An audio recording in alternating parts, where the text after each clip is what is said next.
Hi friends, welcome back to my channel Yummy Days with Kavita. இன்னைக்கு ரொம்ப டேஸ்டியான சங்கரா மீன் குழம்பு ரெசிபி தான் பண்ண போறோம். ஞாயிற்றுக்கிழமை மத்தியானம் நல்ல சூடான சாதத்துல மண் சட்டியில செஞ்ச காரசாரமான சங்கரா மீன் குழம்பு, சங்கரா மீன் வறுவல் வச்சு நல்லா சாப்பிட்டுட்டு ஒரு குட்டி தூக்கம் போட்டு பாருங்க.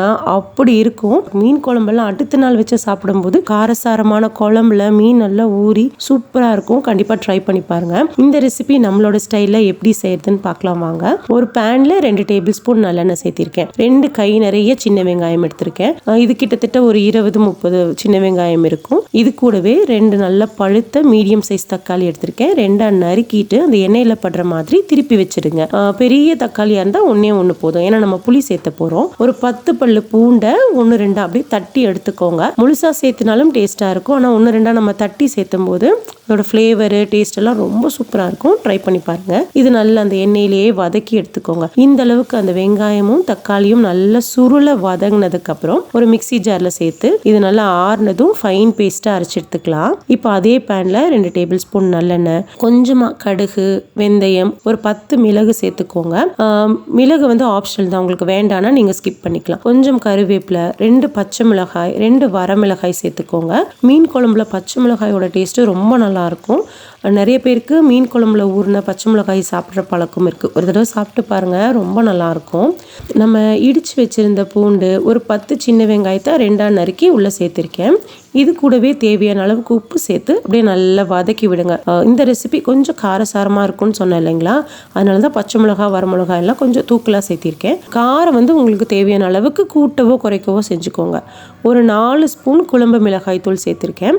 குழம்பு மிளகாய் தூளோட லிங்க்கு நான் டிஸ்கிரிப்ஷன் பாக்ஸ்லையும் ஃபஸ்ட்டு கமெண்ட்லேயும் நான் பின் பண்ணுறேன், செக் பண்ணி பார்த்துக்கோங்க. கொஞ்சமாக மஞ்சத்தூள் சேர்த்து லோ ஃப்ளேம்லேயே நல்லா அப்படியே வதக்கி விடுங்க. ஹை ஃப்ளேமில் வச்சிங்கன்னா அந்த மிளகாத்தூள் வந்து கருகின வாசனை வர ஆரம்பிச்சிடும், அது நல்லா இருக்காது. நம்ம இப்போ அரைச்ச வெங்காயம் தக்காளியை உள்ளே சேர்த்துக்கலாம். இது கூடவே தேவையான அளவுக்கு தண்ணி சேர்த்துக்கோங்க. இது கூடவே நெல்லிக்காய் அளவுக்கு புளியை நல்லா தண்ணியில் கரைச்சி அந்த தண்ணி உள்ளே சேர்த்துக்கோங்க. நான் வீட்லேயே செஞ்ச புளி பேஸ்ட் வச்சுருக்கேன், அதனால நான் 1 ஸ்பூன் புளி பேஸ்ட் உள்ளே சேர்த்துக்கிறேன்.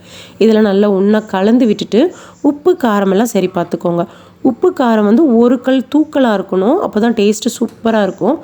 இது மீடியம் ஃப்ளேம்லேயே வச்சுருங்க. ஒரு 5 நிமிஷம் இதை நல்லா தளன்னு கொதிச்சு வரட்டும். அதுக்குள்ளே நம்ம வந்து மீனை க்ளீன் பண்ணி எடுத்துக்கலாம். சங்கரா மீன் இப்படி தான் இருக்கும். சைடில் பார்த்தீங்கன்னா நல்ல கெட்டியாக ஒரு முள் பகுதி இருக்கும், அதை நல்லா கட் பண்ணி எடுத்துக்கோங்க. அப்புறம் கத்தியிலேயே மேலாப்பில் இருக்கிற அந்த செதிலெல்லாம் இந்த மாதிரி க்ளீன் பண்ணி எடுத்துக்கோங்க. நடுவில் வந்து ஆழமாக இந்த மாதிரி 2-3 கீறி விட்டுருங்க. அப்போ தான் அந்த உப்பு காரம் மசாலாலாம் உள்ளே நல்லா இறங்கி சூப்பராக இருக்கும். இந்த அளவுக்கு அந்த முள் பகுதி வரைக்கும் கட் பண்ணிக்கலாம். ஒரு 5-6 தலைப்பகுதி, ஒரு 2 வால் பகுதியை மட்டும் நான் எடுத்து குழம்புல போட போகிறேன். தலையை மட்டும் எடுத்து குழம்புல போடுற பழக்கம் நிறைய பேருக்கு இருக்குது. ஆனால் அதை கொஞ்சம் ஃப்ரை பண்ணி பாருங்கள், சூப்பராக இருக்கும் டேஸ்ட்டு. எந்த மீனாக இருந்தாலும் அந்த தலைப்பகுதியெல்லாம் கொஞ்சம் ஃப்ரை பண்ணி பாருங்கள், டேஸ்ட்டு சூப்பராக இருக்கும். இப்போ நம்ம அதை 2-3 தடவை கழுவிட்டு நல்லா கொதிக்கிற குழம்புல உள்ளே சேர்த்துக்கோங்க. இப்போ குழம்புல பச்சை வாசனமெல்லாம் போயிடுச்சு. மீன் சேர்த்தும் போது அந்த பவுலோடு அப்படியே கவுத்திட வேண்டாம், ஏன்னா அடியில் கொஞ்சம் தண்ணி தேங்கி இருக்கும். அந்த தண்ணி வந்து ரொம்ப கவுச்சி வாடை அடிக்கும். அதை சேர்த்துனீங்கன்னா நல்லா குழம்பு கொதிச்சு பச்சை வாசனை எல்லாம் போய் சூப்பராக வெந்து வந்திருக்கு. இந்த ஸ்டேஜில் நம்ம அந்த கவுச்சி தண்ணியை உள்ளே சேர்த்தணும்னு வச்சுக்கோங்களேன், டேஸ்ட்டு நல்லா இருக்காது. ஸோ மேலாப்பில் மட்டும் மீன் எடுத்து உள்ளே சேர்த்துக்கோங்க. மீன் சேர்த்துனதும் கலந்து விட வேண்டாம். கலந்து விட்டிங்கன்னா மீன் வந்து உடஞ்சி போயிடும்.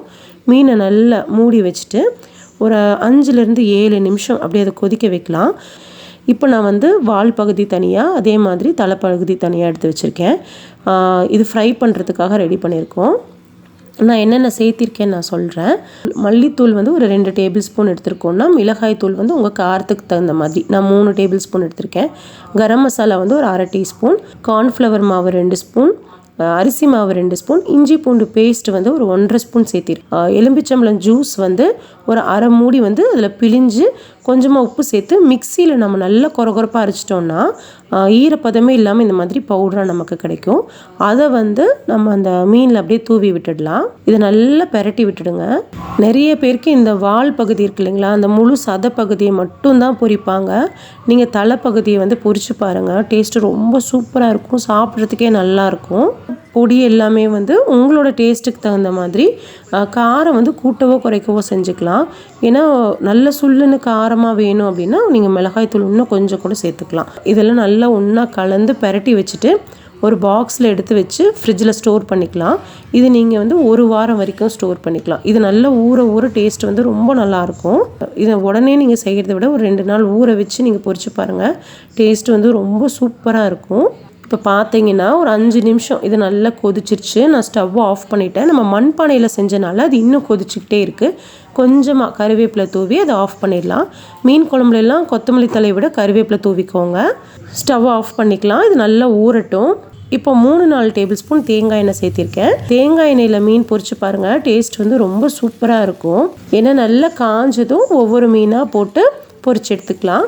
ஒரு 2-3 நிமிஷத்துலேயே அது நல்லா வெந்துடும். 2 பக்கமும் நல்லா திருப்பி விட்டுட்டு வேக வச்சு எடுத்துக்கோங்க. இது எடுக்கிற ஸ்டேஜில் கொஞ்சமாக கருவேப்பிலை தூவி எடுத்துடலாம். இந்த பேன் எங்கே வாங்கினதுன்னு நிறைய பேர் கேட்டிருந்தீங்க.